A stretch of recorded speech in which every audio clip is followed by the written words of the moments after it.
చిత్తూరులో గెలుపు జగన్మోహన్ ది. నేను అనుకున్నాను ముందుగా మనవాడు పోగలుగుతాడా అనుకున్నాను, కానీ వదిలిపెట్టిన తర్వాత పేరు చెప్పంగానే అందరినీ కూడగట్టుకుని కురుక్షేత్ర యుద్ధానికి సిద్ధమైపోయాడు. కౌరవ వరద తప్పదు. ఇక్కడుండే వ్యక్తి పేరు కూడా తర్వాత మాట్లాడతా. ఎలాంటి బ్రహ్మాండమైన నాయకుడు పెట్టాడు. మూడో వ్యక్తి పూతలపట్టు అభ్యర్థి మురళి గారు. ఆయన కూడా 3-4 సార్లు ఈ 2 నియోజకవర్గాల్లో గెలవలేదు, కానీ ఈసారి మాత్రం గెలుపు మనదే. ఎవరికైనా అనుమానం ఉందా తమ్ముళ్ళు? నేను అడుగుతున్నా. రాష్ట్రంలో గాలి వీస్తా ఉంది. ఇది తుఫానుగా మారుతుంది. అడ్డం వస్తే బంగాళాఖాతంలో తొక్కేస్తాం. ఇక్కడ గౌరవనీయులు ఇప్పుడే శ్రీనివాసులు గారు మాట్లాడారు. చిత్తూరు ఎమ్మెల్యేగా పనిచేసి ఇప్పుడు జనసేన అభ్యర్థి తిరుపతిలో తప్పకుండా గెలుస్తాడు. తమ్ముళ్ళు, ఒక్క విషయం మీరు గుర్తుపెట్టుకోండి. అటు జనసేన ఇటు తెలుగుదేశం పార్టీ సామాజిక న్యాయానికి కట్టుబడి ఉన్నాం. ఆ సామాజిక న్యాయంలో భాగంగానే తిరుపతి సీటు శ్రీనివాస్ గారికి ఇచ్చాం. జనసేన అభ్యర్థి అని చెప్పి నేను మీకు తెలియజేస్తున్నా. ఇక్కడే బాబు గారు, సికే బాబు,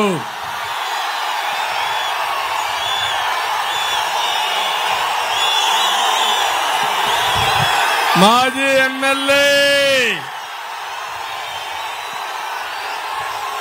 చిత్తూరులో తనకంటూ ఒక ప్రత్యేకత. ఎవడైనా అడ్డం వస్తే తొక్కుంటా పోతాం. చాలా ఉత్సాహంగా స్వచ్ఛందంగా వచ్చి జగన్మోహన్ ని గెలిపిస్తానని చెప్పిన వ్యక్తి సికే బాబు. ఆయన కూడా గట్టిగా చప్పట్లు కొట్టి స్వాగతం పలకండి.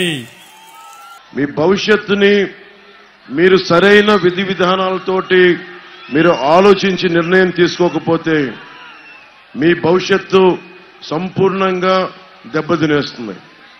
మీరు ఆలోచించండి. నాకు అవసరం లేదు పాలిటిక్స్. నాకు పాలిటిక్స్ నిజంగా అవసరం లేదు. కోట్లు సంపాదించగలను, ట్యాక్స్ కట్టాను, సుఖంగా ఉండొచ్చు. నాకు చాలా సమాజం పట్ల నాకు చాలా బాధ్యత ఉంది. నా నేల అనుకుంటాను. జనసేన పార్టీ కాదు నాకు. ఇర్రెస్పెక్ట్ ఆఫ్ పార్టీస్, పార్టీలకి సంబంధం లేకుండా ఓట్లు పడ్డాయా లేదా నాకు తెలీదు. భవిష్యత్తు ఏముంటుందో కూడా నాకు తెలీదు.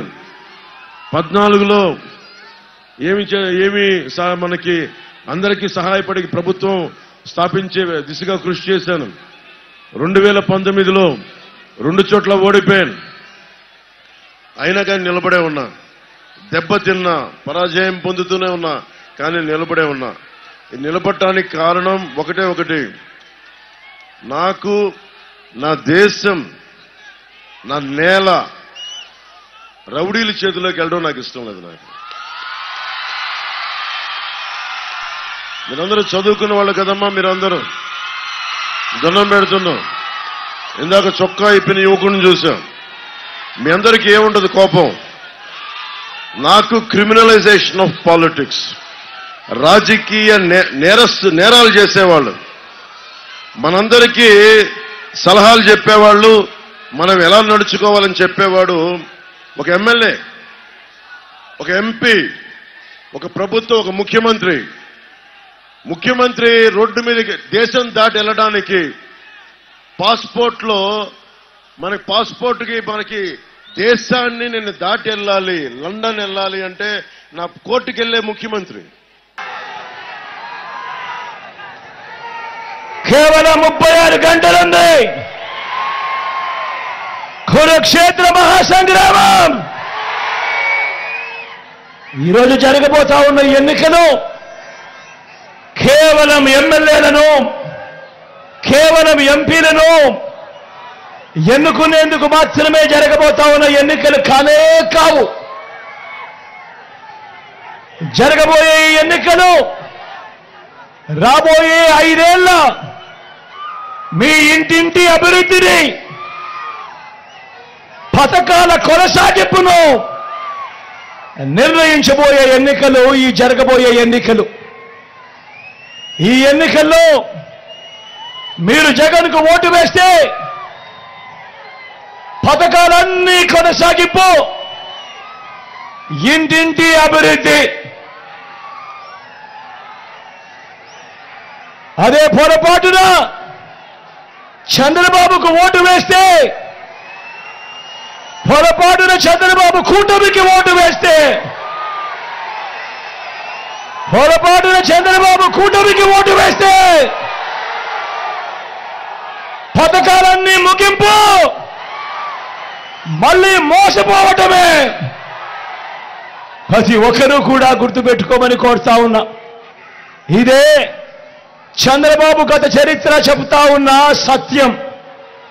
ఇదే మోసపూరిత వాగ్దానాలతో, సాధ్యం కాని హామీలతో చంద్రబాబు చేసిన మేనిఫెస్టోకు అర్థం.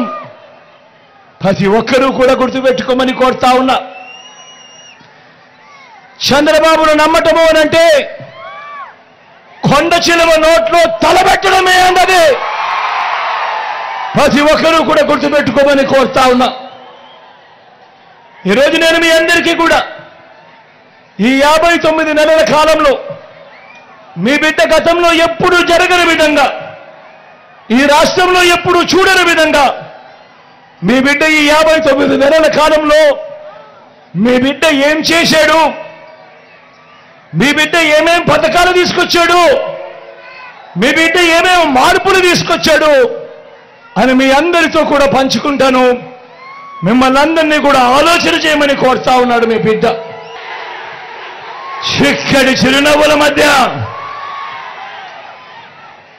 ఈరోజు మీ ఆప్యాయతలకు, మీ ప్రేమానురాగాలకు మీ బిడ్డ ఎప్పుడూ మీకు రుణపడి ఉంటాడని ఈ సందర్భంగా తెలియజేస్తా ఉన్నా. ఇక్కడికి వచ్చిన నా ప్రతి అక్కకు, నా ప్రతి చెల్లెమ్మకు, నా ప్రతి అవ్వకు, నా ప్రతి తాతకు, నా ప్రతి సోదరుడికి, నా ప్రతి స్నేహితుడికి, మీ అందరి ఆప్యాయతలకు, మీ అందరి ప్రేమానుభవాలకు, మీ అందరి ఆత్మీయతలకు మీ బిడ్డ 2 చేతులు జోడించి పేరు పేరున హృదయపూర్వకంగా కృతజ్ఞతలు తెలుపుకుంటా ఉన్నాడు.